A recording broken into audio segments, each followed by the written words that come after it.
Alrighty, so the GOP blame game has begun. The post-mortem is here, which is kind of funny considering, the Republicans did make gains. This is the first time I remember there being a post-mortem era after an election for the GOP in which they just didn't outright lose. But of course, as I said yesterday, and this should be regarded as a failure, they failed miserably to capitalize on this opportunity. And so now they're all accusing each other of being the real villain here. There is, of course, the Irish trifecta of McCarthy, McConnell, and McDaniel, who McDaniel being Mitt Romney's niece. There are lots of people blaming them, and frankly, they always deserve blame. None of them deserve their jobs. None of them ever have deserved their jobs. Republican leadership and Democratic leadership, by nature of what they are and how they operate, they're always going to be bad people. So any opportunity to shit on congressional leadership or the leadership of the RNC or the DNC, I'm all for, because there's never good people in those positions. Now, these people are trying to rebut this by blaming Trump. That's kind of the game here. Do we blame McCarthy and McConnell, and all of their people and their whole political apparatus, the National Republican Campaign Committee or Congressional Campaign Committee, something like that, or do you blame Trump? Because apparently Trump had some kind of super PAC that he hoarded a lot of money that he said he was going to use in the midterms and then didn't.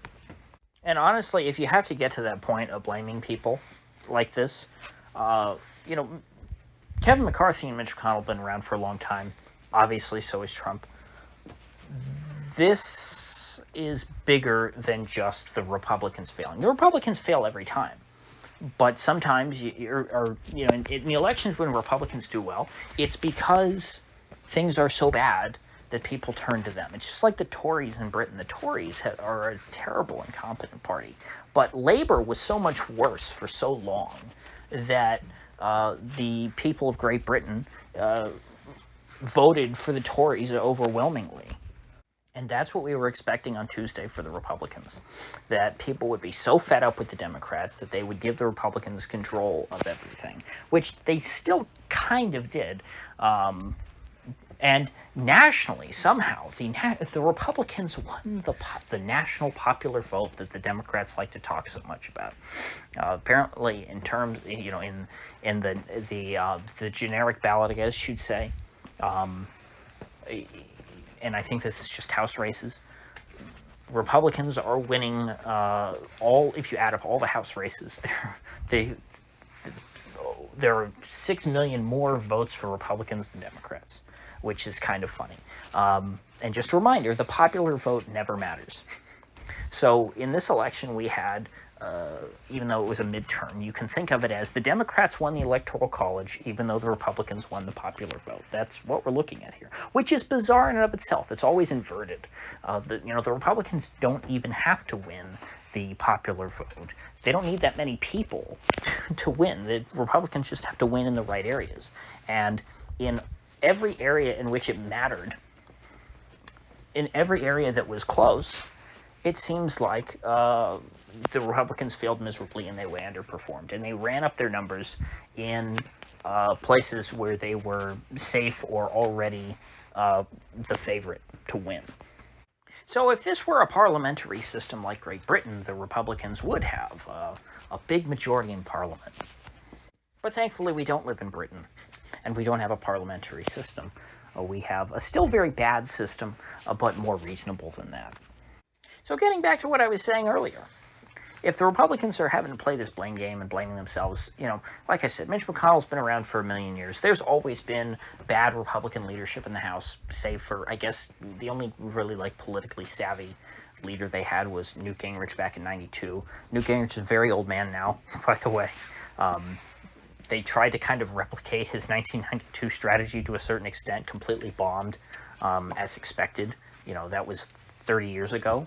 So You're not going to be able to run the same strategy in two elections that are 30 years apart. You have to come up with your own ideas. Newt Gingrich came up with his ideas in 92. You got to have your own in 2022. They didn't do that.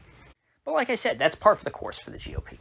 So why did they still lose so badly when the national environment was so much in their favor? Well, in my opinion, a lot of these places just too far gone. And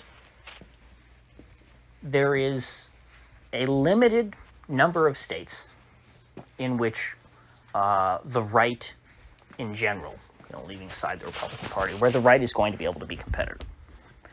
There's a great number of states in this country.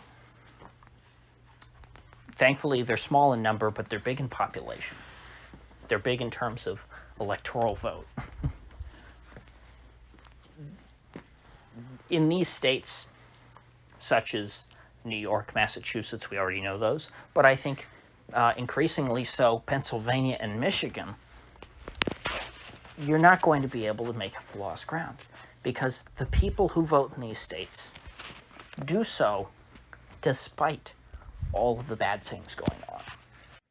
Because to them, the idea of having a anti-drag queen story hour governor or a somewhat less pro child sacrifice governor, that's just too hard for them to tolerate. They are willing to tolerate the high inflation, the World War III, the potential nuclear Armageddon.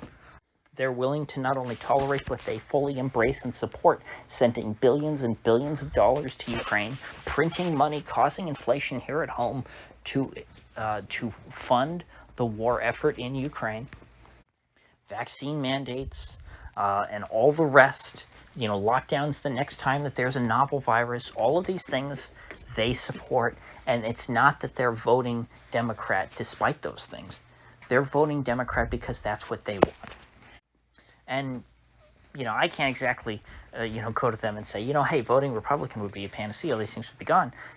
Look at Mike DeWine, who won, by like 25 points in Ohio? He was king lockdown, and he's unabashed about it. He's fully in favor of lockdowns and vaccine mandates. Now, that's kind of gone away now because there's just no support for that in Ohio.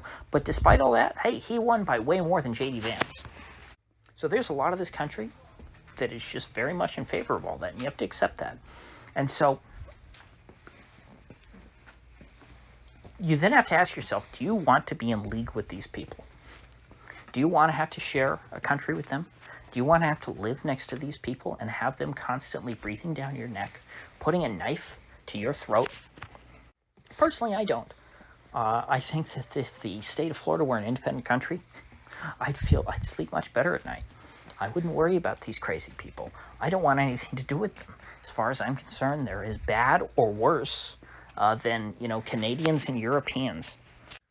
The fact that the country can't swing electorally during a midterm election in which we've seen, pretty terrible numbers for the president, terrible approval rating, right track, wrong track is over 70%, on the wrong track. These terrible, terrible numbers that are normally indicators that the country is going to swing in a bunch of places. We don't have electoral swings anymore. That's the lesson of 2022.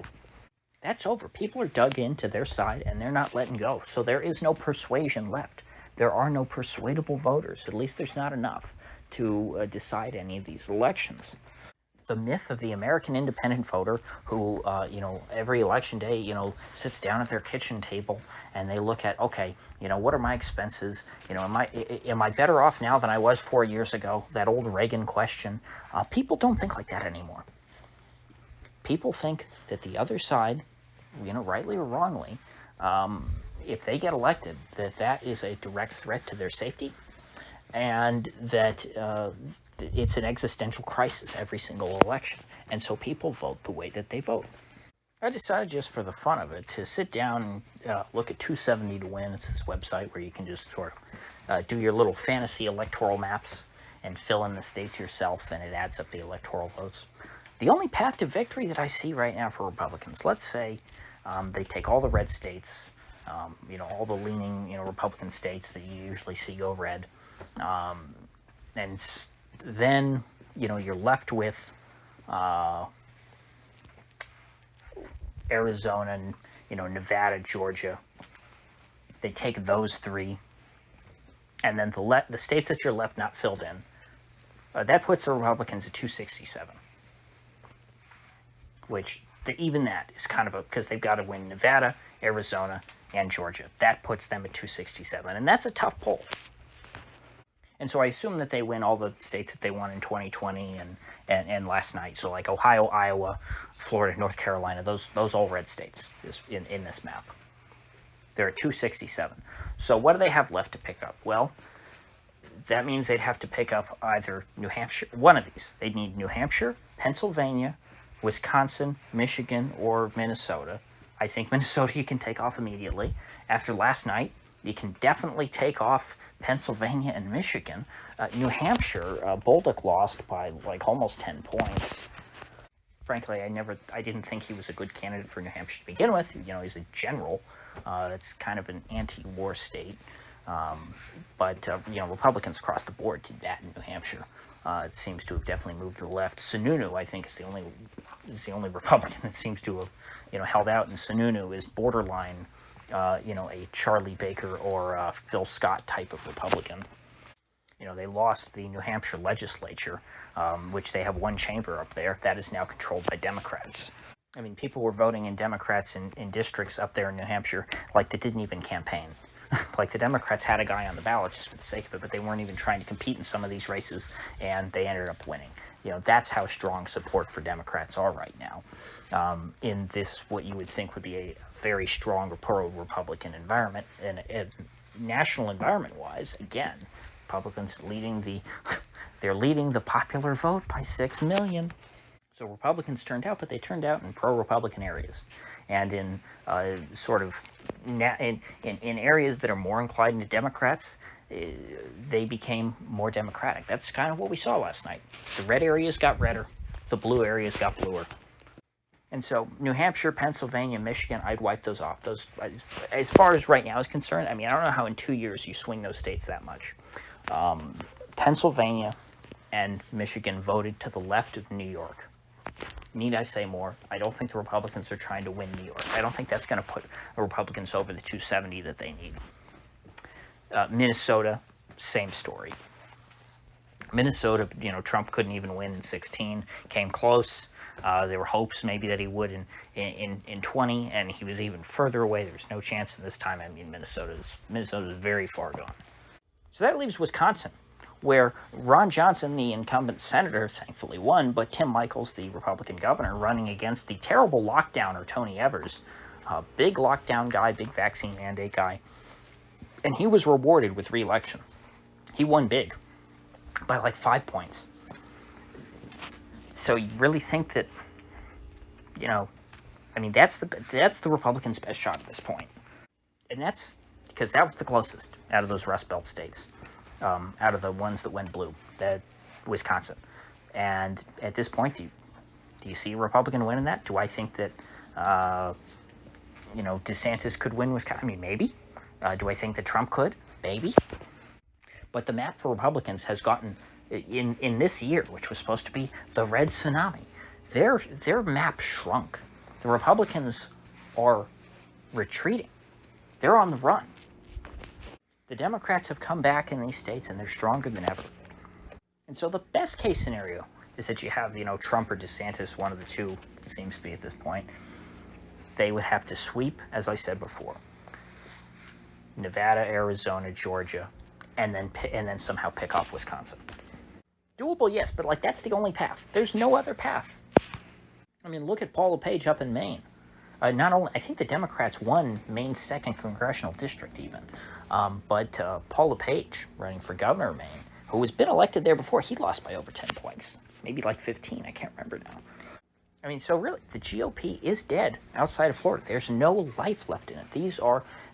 This is a party in rapid decline in the rest of the country. I mean, yes, kind of holding on by a thread in Arizona and Georgia still. They're competitive in those two states. They seem to, Nevada is the one place where the GOP is kind of, at least as of right now, if the results of right now hold, they slightly increased their share just enough to put them over the edge. Nevada was close before. Maybe now it's just over enough for the Republicans to pick it up. So, and even still, you look at federally, the Republicans there have always been bad. They've always been useless, and they don't even have a strong hand. They're weak, which maybe would make it easier maybe to pick them off and install new leadership, for, the D.C. Republicans, maybe. But even still, I have much more faith in the leadership here in my state, and I would be much happier we start distancing ourselves from D.C. This is the only way that everybody can be happy. Let the crazy authoritarians have their vaccine mandate, nuclear war-ridden hellscape. We'll give them half the nukes, and they can go ahead and lob them at Putin all they want. It'd be very bad for us, obviously, border states. We'd have clouds of nuclear dust and nuclear winter.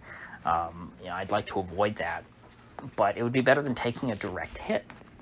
And if when they start their war, Putin knows, hey, we're not with them. We're a completely separate country. At least Putin will leave, Dallas and Miami and Tampa off of his nuke list, and he'll just hit L.A., Chicago, and New York. Unfortunately, though, because DeSantis has national aspirations at this point, and frankly, if you look at it in a normal context, why wouldn't he? He's the only one who came out last night as a real big winner. Rubio, who frankly was always strong in this state, he won his last re-election by like 8 points. But I think this time he was clearly riding some DeSantis coattails, helped him out a bit. So both of them, can claim winners, but DeSantis is the big star. You can see why he probably has a lot of aspirations at this point for national office. Frankly, I'd much rather see him lead a Southern secessionist movement at this point. Would we really be any? Could we be any worse off? Seriously. I know that there were a lot of similar conversations back in 2016, because people said then, oh my gosh, the path is so narrow, the big blue wall of the same states that we're talking about now, a Republican candidate will never be able to crack that, and then here came Trump, and he was able to win all of the big blue wall states, miraculously, it would seem, in hindsight. Now, maybe there will be some positivity that comes out of this, and that is that it pays to actually do what you promise your voters and play to your base. Because DeSantis, in the time that he's been governor, Florida's gone from being a pure toss-up 50-50 state to being the reddest state effectively in the country. Florida is to the right of Texas, both culturally, electorally, all of the above. And so hopefully more governors, Kerry Lake certainly chief among them, will replicate this strategy and see similar success. And so I don't literally expect these states to, issue articles of secession. I don't think we're going to see 1861 rise again. But what we're going to see, what we need to see, is these states giving up on the federal government. We need to see voters giving up on the federal government, ignoring what's going on in Congress. And ultimately, we need to make the red states redder, and people need to go their own way. And to, the deep South red states, you guys, you're a disgrace. South Carolina, Alabama, Mississippi, Tennessee to a lesser extent. But, Louisiana and Kentucky technically have Democratic governors right now, but that's a sort of an anomaly. Then again, you could say the same about Kansas. All three of those got Democratic governors. Kansas just reelected theirs. But hell, was the Republican running against the Democrat in Kansas offering anything unique? Were they offering anything different, anything better? What excuse do all these red states have for not being even better than Florida? I think that until you put, at the very least, you shouldn't even worry about who the president is. If you're in a red state and you have some pronouns in bio manlet, like the governor of Utah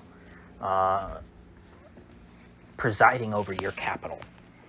Here's a plan for America. Put a DeSantis in every governor's mansion. Arizona, I think, has pulled it off. I think that Kari Lake is pretty much in now. DeSantis in the White House, what will that accomplish? Very little. No matter who you put in the White House, you're going to accomplish very little.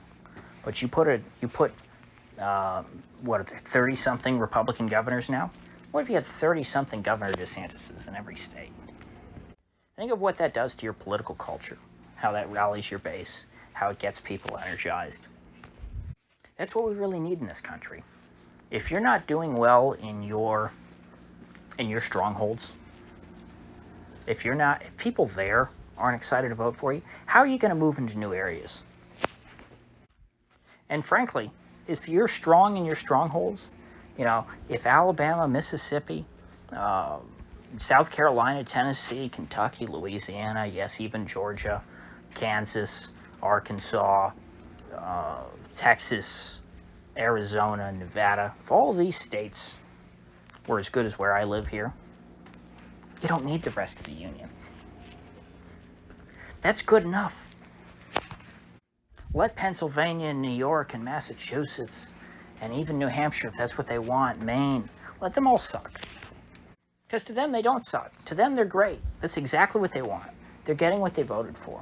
They got 2 years of, I think, a worst-case scenario under Democrat rule. And in some cases, it was under Republican rule. You look at Ohio with Mike DeWine, home of John Kasich. Of course, California. It's kind of ironic. DeSantis won by more than Gavin Newsom did in California. So I guess, Florida really is. I didn't even think of this. Florida is now the red California. People have said that in the past. I've probably even said it in the past. But that's really what it is. California was a land of opportunity for a long time. And as it became bigger, in the late 80s, it became bluer and bluer and bluer until suddenly it was the biggest and bluest state in the union. And I think we're going to see something similar down here in Florida. Of course, it's going to take a long time for us to get to be the size of Texas. I would hate to see, my God, a Texas-sized population in a place as tiny as Florida. We've already got 30 electoral votes and very little land mass. You look at Texas, 40, and California, 55. There's nowhere to spread get out and stretch your legs in this state. I do hate that. So anyway, if you have that strong of a contrast, like you do between, if we could turn the entire South into one big Florida, if Florida becomes the model for the entirety of the South, and, the West to a certain extent, Mountain West, Wyoming, whatever, the greater South, let's call it that, then I think national divorce just kind of happens on its own. There's a strong, strong contrast between New York and now Pennsylvania and Florida. And if you had half the country, a whole block of the country that was that strongly distinguished and that anti-woke and that pro-freedom, anti-pharma-fascism, whatever the issue of the day that comes up, it's always going to be something different. Central bank digital currency, make it whatever you want it about. Just keep drawing lines in the sand, and eventually they'll be boxed out of our sandbox. That's all it takes. What? You think that the blue-haired army is going to come down and invade us? It ain't happening. All we have to do is just say no. But you need people with the vision and the courage to actually say no. And those types are, let's just say, near extinct in politics. That's not the kind of people you get running for politics. You get grifters that run for politics. That's about it. As far as being an anomaly, DeSantis is almost like the Huey Long of his generation now. He's not that anomalous. He's not that much, I think, of a unique force. But he's up there. It's the closest thing we got right now. And I think there were a lot of people afraid back during those years that there would end up one day being a Huey Long in the governor's mansion at every state, that it wouldn't just be Louisiana, that it'd be Mississippi and Alabama and Florida and Georgia and Texas too. And one year, there was even a worry that there might be a Huey P. Long in the White House. And that's probably why he got whacked. So what is it that the G-Man used to say? The right man in the wrong place can make all the difference in the world. Well, I think we've seen examples of the right man in the wrong place. Doug Mastriano was the right man in the wrong place. He was the right man for some state, but clearly it wasn't Pennsylvania. He couldn't make it through. Lee Zeldin was the right man in the wrong place. Made an incredible run at trying to get win the governorship in New York. But no dice. You can be the best candidate in the world, but if you're not running somewhere that you can win, you're kind of useless. And that's not to shame people. You know, some places are just not worth running in. People talked about Tudor Dixon. Oh, look, you know, she's so hot. She's got 4 kids. She's mentally stable. She doesn't come across like this creepy president of the Homeowners Association. Yet she lost miserably. The right woman in the wrong place. And frankly, we need people to the right of Tudor Dixon and Lee Zeldin. And we need them running in right-wing states. You don't have right-wing governors in Mississippi, Alabama, Utah, South Carolina.